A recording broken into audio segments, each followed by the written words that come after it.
자, 45번째 시간입니다. 이번 시간에는 이제 피의자 신문까지 했고 해서 증거물 압수도 했고 확보도 했고 있을 때 이제 해서 다 조사가 끝났습니다. 그래서 혐의가 있는지 없는지 다 정리가 됐어요. 그러면은 시작을 했으니까 이제 결과가 있어야 될 거 아니에요. 이제 그래서 수사 결과에 대한 수사 결과를 말로만 하면 안 되겠죠. 이것을 서식으로 문서로 작성을 해야 되는데 이제 수사 결과 보고서라는 그 문서를 작성합니다. 그래가지고 우리 지금 전체적으로 이런 식으로 진행이 되어 왔는데 여기서 이제 송치하기 전에 수사 결과 보고서를 작성한다 해서 수사 결과 보고서를 어떻게 작성하는지 수사 결과 보고서에 대해서는 어떤 형사소송법에 그런 규정은 없어요. 형사소송법에 그런 규정은 없고 경찰청 범죄수사규칙에도 수사 결과를 어떻게 한다 그러는 것보다도 이제 서식만 있어요. 수사 결과 보고서 서식. 수사 결과 보고서는 우리가 서식이 어떻다 하고 이제 보기 전에 이 범죄 인지 보고서를 썼었잖아요. 범죄 인지 보고서. 그거하고 같은 형식으로 하시면 되겠죠. 같은 형식으로 하면 되겠죠. 범죄 인지 보고서에는 끝부분이 인지 단서, 알게 된 경위, 수사 단서 및 인지 경위를 썼잖아요. 그러면 수사 단서 및 인지 경위 그 부분을 수사 결과라고 쓰면 되겠죠. 수사 결과 및 의견 해가지고 수사 결과하고 그 결과에 대해서 어떤 의견이다. 죄가 된다 안 된다 그런 의견을 쓰면 되겠죠. 형사소송법 196조에 보면은 사항에 사법경찰관은 범죄를 수사한 때 수사를 했으니까 이제 결과물이 나오는 거죠. 수사했으니까 결과물이 나오는 건데 관계 서류와 증거물을 지체 없이 검사에게 송부해야 한다 이렇게 되어 있습니다. 검사에게 송부해야 한다 이렇게 되어 있어요. 그래서 이 규정이 이제 범죄 수사한 때 관계 서류와 증거물을 지체 없이 검사에게 송부해야 된다.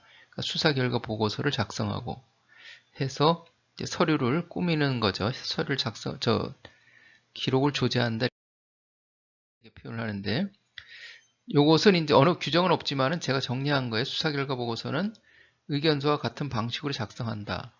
의견서는 수사 결과 보고서와 같은 방식으로 작성한다. 이렇게 해도 되겠죠. 해가지고 수사 결과 보고서 서식은 검사의 사법경찰 관리에 대한 수사 주의 및 사법경찰 관리의 수사 준칙에 관한 규정 80호, 경찰청 범죄수사규칙 223호 서식이 있다. 이렇게 서식이 두 군데 있는데 내용은 다 똑같습니다. 내용은 다 똑같으니까. 수사 결과 보고서는 내부의 특별사법경찰관 특별사법경찰관이 책임자한테 하는 거 특별사법경찰관이겠죠. 그냥 사법경찰관이든지 특별사법경찰관이겠죠.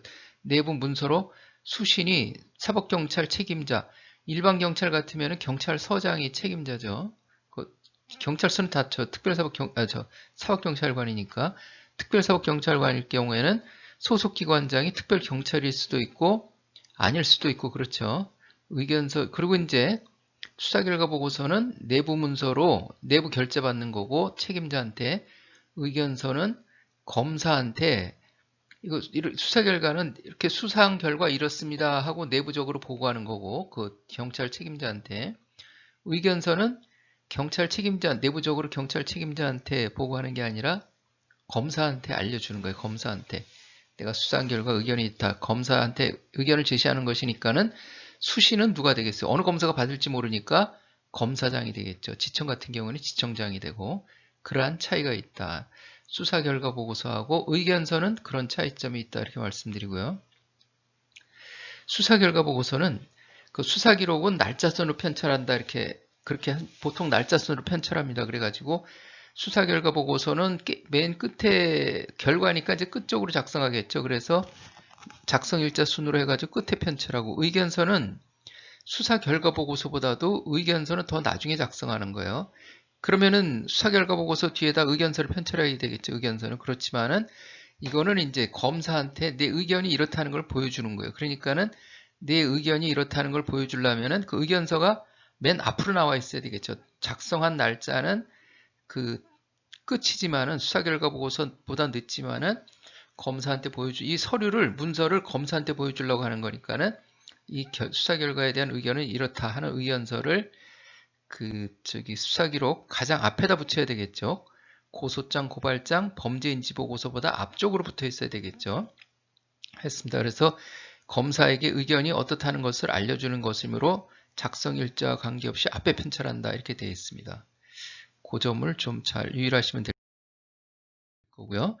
그래서 수사 결과 보고서, 범죄인지서, 범죄인지 보고서, 일반 경찰은 범죄인지서, 특별사법 경찰은 범죄인지 보고서, 의견서와 이렇게 비교를 해보면은 이렇게 이제 범죄인지 보고서 이렇게 되어 있죠. 범죄인지 보고서, 인적사항, 범죄경력, 수사경력, 죄명, 범죄사실 적용법조, 수사단서 및 인지경위 이렇게 붙어 있어야 되는데 이제 수사 결과 보고서하고 비교하다 보니까 여기 좀 공백이 떠져 있는데 원래는 이렇게 붙어 있어야 되겠죠. 적용법조, 수사단서 및 인지경위 이렇게 되어 있는데 이제 수사 결과 보고서는 어떻게 되어 있느냐?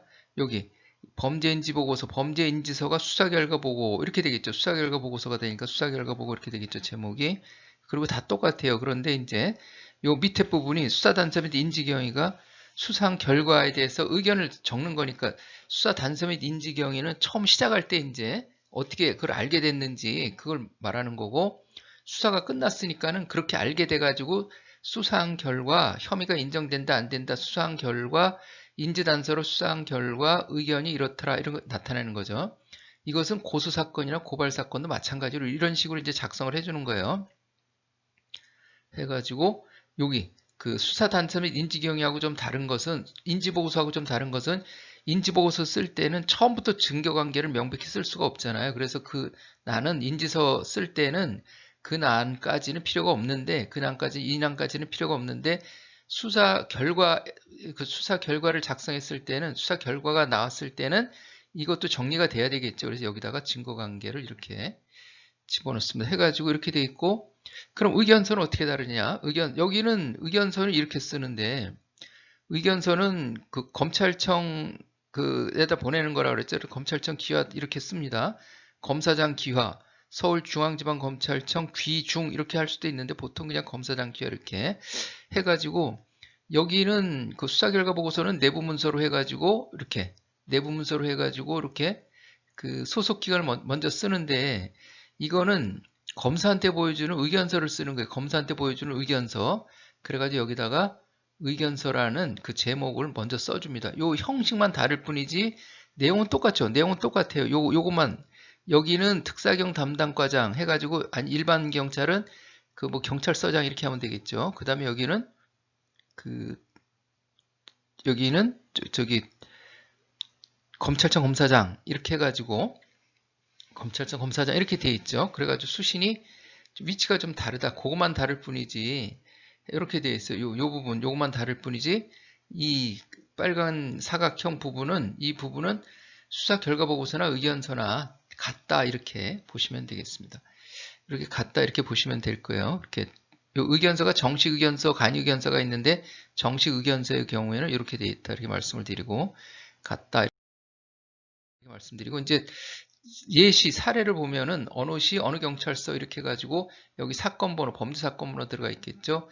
그 작성한 날짜 수사 결과 보고 작성한 날짜 여기 특별사법경찰과장 하면 이제 과장이 결재를 해야 되겠죠. 여기다가 봤다는 표시를 제목 수사 결과 보고 이렇게 가지고 그 범죄인지 보고서 쓰는 거하고 똑같죠. 범죄인지 보고서하고 똑같이 기재하시고 범죄경력 수사 경력 이렇게 돼 있고 그 다음에 죄명도 돼 있고 범죄 사실 해가지고 범죄 사실 다 똑같죠. 이것도 범죄인지 보고서 작성할 때의 범죄 사실하고 같죠. 여기 피의자 임병수가 빠졌네요. 피의자 임병수 이렇게 되어 있는데 피의자 임병수는 이렇게 만나푸드라는 사람은 가명으로 이렇게 기재를 해봤습니다. 좀 더 와닿으라고 해가 운영하는 사람이고 피의자 만나푸드는 이렇게 목적으로 설립된 법인이다. 그러니까 피의자 임병수 가명으로 이렇게 해가지고 여기 이제 뭐 하는 사람이다 이렇게 되어 있고 그 다음에 처벌조항 쓰고 구성요건이죠 이게 구성요건 해당성 그 다음에 구성요건 해당성 요약 이렇게 나간다고 그랬죠. 법인 양벌 규정에 대해서는 피의자는 피의자의 누구인 피의자는 피의자인 누구가 피의자의 업무에 관하여 위 1항 기재와 같이 위반 행위를 하였다. 이게 양벌규정 범죄사실 그 전형적인 폼이라고 그랬죠. 그래가지고 어느 죄명이든지 간에 이것만 바꾸면 돼요. 대표자인 김가불인지 종업원인 이병정인지 이런 식으로 이것만 바꾸면 되고 나머지 문구는 그대로 사용하시면 된다. 이렇게 말씀을 드렸었는데 아무튼 이런 식으로 이제 범죄 사실이 나왔어요. 그러면은 적용법조도 이제 이렇게 같이 써야 되겠죠. 각각 써야 돼요. 이렇게 여기다가 이제 양벌 규정이 먼저 앞으로 나오고 그 법인에 대해서는 증거관계가 또 이렇게 그 인지보고서에 없던 증거관계, 자백한 피의자 신문조서 그리고 몇 쪽이라고 써주면 좋겠죠. 이게 보통 안 쓸 수도 있는데 이 기록을 써주면 페이지를 써주면은 검사나 판사가 볼 때 빨리 이거를 찾아볼 수 있겠죠. 종업원 이상철 진술조서 이렇게 해서 이 사람들 이제 다 가명을 기재해 봤습니다. 진술조서 몇 쪽, 배추김치 포장기에 부착된 전단지 사진 이렇게 해가지고 증거관계가 이렇게 있는 거예요. 그래서 이 증거관계로 해가지고 자백이 기소 의견이다. 그래서 피의자는 중국산 배추김치가 값이 싸기 때문에 중국산 배추김치를 구입한 후 직원들에게 국내산인 것처럼 원산지 표시를 거짓으로 하여 제공하였다고 범행을 자백한다. 중국산 배추김치를 국내산인 것처럼 해서 직원들에게 제공했던 종업원 이상철의 진술, 중국산으로 표시되어 있는 피의자 회사에서 압수한 배추김치 포장지에 부착된 전단지의 내용도 피의자의 자백에 부합한다. 범죄 혐의 인정되므로 기소 의견임 이렇게 되고 이런 식으로 이제 주식회사 만납부도 양벌 규정에 대해서 상당한 주의와 감독을 다하지 않았음이 충분히 인정된다. 범죄 혐의 인정돼서 기소 의견임 이런 식으로 그 증거 관계하고 이제 맞춰가지고 이것을 그 내용을 기재하시면 되는 거예요. 그러면은 만일에 이것은 이제 기소 의견이라서 이렇게 돼 있는데 불기소 의견일 경우에 또 이제 뭐 해야 되겠죠. 뭐 한 사실이 인정된다. 고소인은 뭐라고 주장한다. 이렇게 고소 고발 사건의 경우에 그러나 피의자는 이 점에 대해서 뭐라고 변명하면서 이를 부인한다. 누구의 증거, 누구의 진술도 피의자의 변명에 부합한다. 증거 불충분하여 혐의 없음 의견임. 이런 식으로 이제 기재 예시죠, 기재.